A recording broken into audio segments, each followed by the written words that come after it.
इलाकों में रहने वाले बहुत सारे अफराद ना तो तालीम याफ्ता होते हैं और ना ही इतने अमीर कि आसानी से जिंदगी बसर कर सकें। अपना और अपने खानदान का पेट भरने के लिए उन्हें नौजवानी से ही ऐसे काम करना पड़ते हैं जिनमें बहुत ज्यादा मुशक्कत करना पड़ती है, मगर उसके बदले में उन्हें इतनी मजदूरी भी नहीं मिलती कि आसानी से गुजर बसर हो सके। इसके बावजूद हर लड़की और लड़के के वालिदैन की यह ख्वाहिश होती है कि उनकी शादी किसी अच्छे या खाते पीते खानदान में हो जाए, लेकिन ऐसा मुमकिन नहीं होता, इसलिए कि मौजूदा दौर में शादी के लिए पैसे, रुपए और जायदाद के साथ किसी नौजवान के पढ़े लिखे होने को भी तरजीह दी जाती है।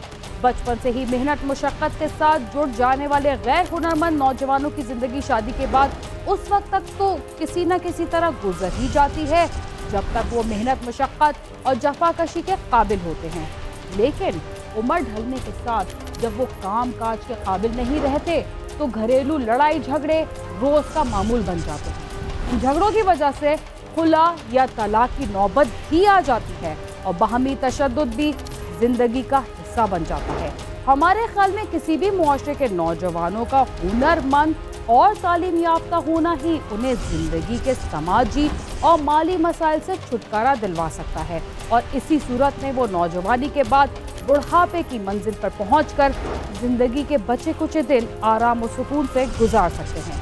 मगर अफसोस कि हमारा मुआशरा अभी तक इस मकाम तक नहीं पहुंच सका कि अपने नौजवानों को तालीम और रोजगार की बेहतर सहूलत फराहम कर सके। शायद इसीलिए वो आसानी से जराइम की तरफ राग़िब हो जाते हैं।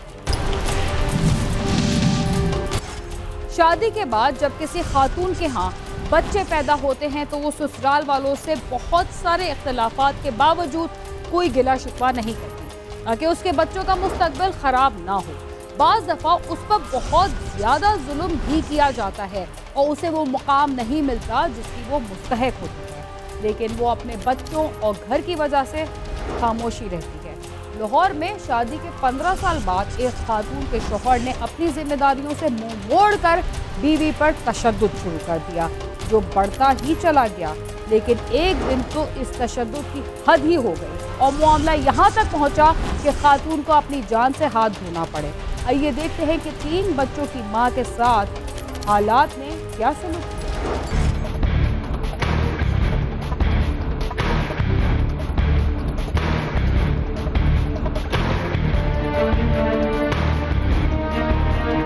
हरबंसपुरा के रहायशी शहजाद उर्फ मिठू ने 15 साल कबल अपने इलाके की रहायशी गुड़िया बीबी के साथ पसंद की शादी की थी। 15 सालों के दौरान उसने 3 बच्चों को जन्म दिया। इब्तिदाई चंद साल तो जिंदगी मामूल के मुताबिक आराम से गुजरती रही, मगर पिछले चंद सालों से शहजाद ने न सिर्फ काम करना छोड़ दिया बल्कि उल्टा नशा करना शुरू कर दिया था, जिसकी वजह से घर के अखराजात के लिए रकम न होने पर गुड़िया बीबी के साथ उसका लड़ाई झगड़ा मामूल बन गया।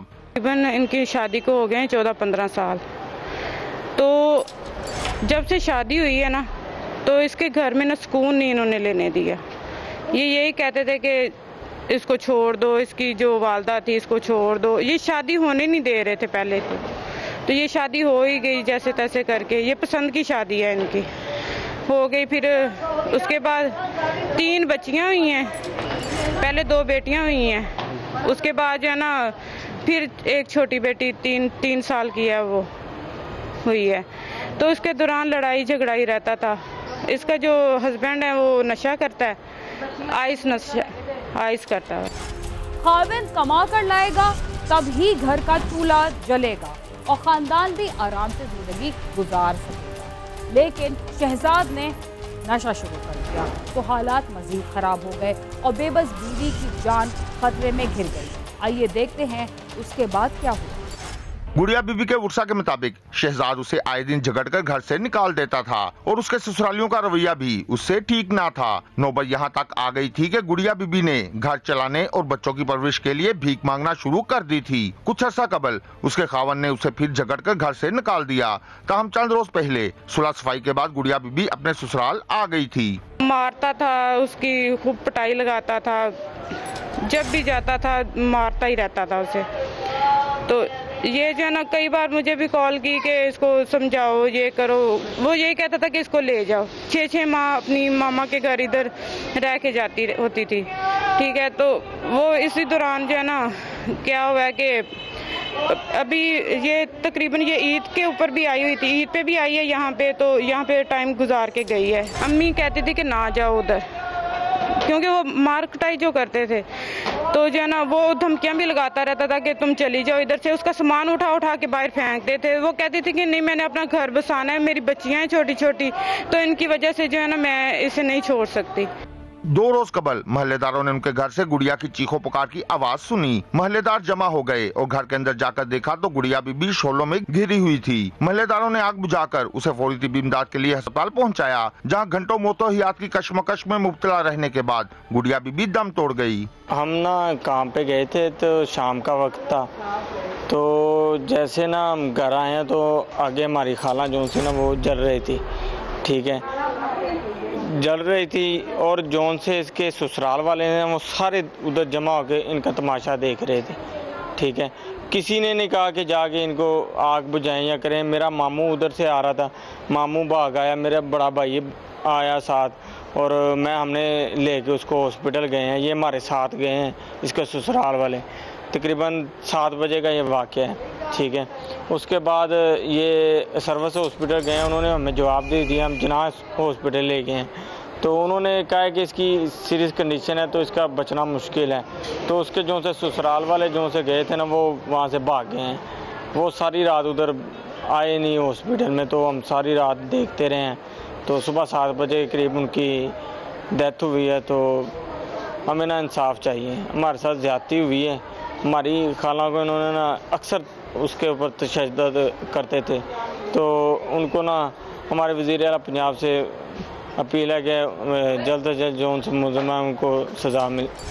गुड़िया बीबी तमाम तर दुखों, गमों और परेशानियों से छुटकारा पा गई। उसकी हलाकत पर पुलिस ने क्या कार्रवाई की और मकतूला के बच्चों का इस सिलसिले में क्या कहना है, आइए जानते हैं। ये भी देखते हैं कि जिस औलाद के लिए वो मुश्किलात से लड़ती रही, वो इसके कत्ल को खुदसोजी क्यों करार दे रही है।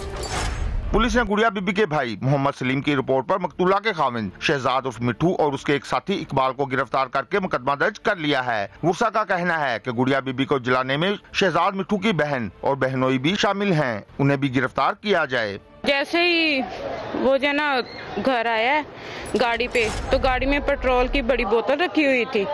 तो मेरी जो सिस्टर थी छोटी, वो जो है किचन में जो है ना, किचन में वो खाना बना रही थी। तो वो जो है ना ऐसे बाहर ही खड़े हो गए, तो वो उसे कह रहा है कि चली जा, नहीं तो मैं तुम्हें जला दूंगा। लड़ाइयाँ क्योंकि दिन ब दिन की बढ़ती जा रही थी, तो कहती है कि चले जा, नहीं तो मैं तुम्हें जला दूंगा। 2-3 बार ऐसे कहा है, तो उसने ऐसे पेट्रोल ऊपर फेंका है। तो साथ ही वो उसकी नंद थी रूबी, उसने वो माचिस पकड़ाई है, तो वो आग लगा दी है। सारी उसकी सास भी पास ही थी, किसी ने उसकी हेल्प नहीं की, उसकी नंदों ने, किसी ने उसकी हेल्प नहीं की। किसी ने दूर से देख रही थी कि ये क्या हो रहा है, क्योंकि सारी हसद करती थी। मकतूला की बेटियों का कहना है कि उनकी मां को बाप ने नहीं जलाया, बल्कि मां ने झगड़े के बाद खुद पर तेल डालकर आग लगाई। पुलिस का कहना है कि तफ्तीश में असल हकाइक सामने आ जाएंगे।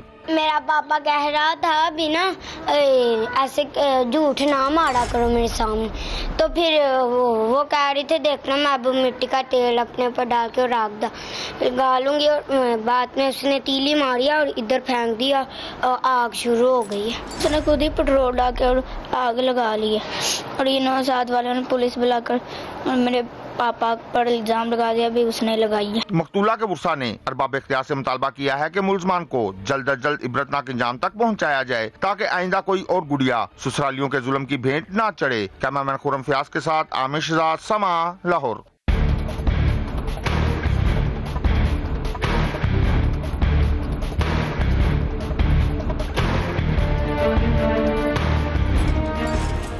घरेलू खवातीन पर होने वाले तशद्दुद के बहुत सारे वाक़यात इसलिए पोशीदा रहते हैं कि उन्हें ही हर मसले का जिम्मेदार समझा जाता है। अगर तशद्दुद के बाद उनकी जान चली जाए तो मामला बिल्कुल यकतरफा हो जाता है। इसलिए कि तशद्दुद के बाद मरने वाली खातून को मनो मट्टी के नीचे दफन हो जाती है और उसके साथ बहुत सारी सच्चाइयाँ भी सामने नहीं आती। प्रोग्राम क्राइम सीन में वक्त हुआ एक मुख्तसर से वक्फे का, जिसके बाद हम दोबारा आपके साथ होंगे। तब तक आप समा के साथ रहिए।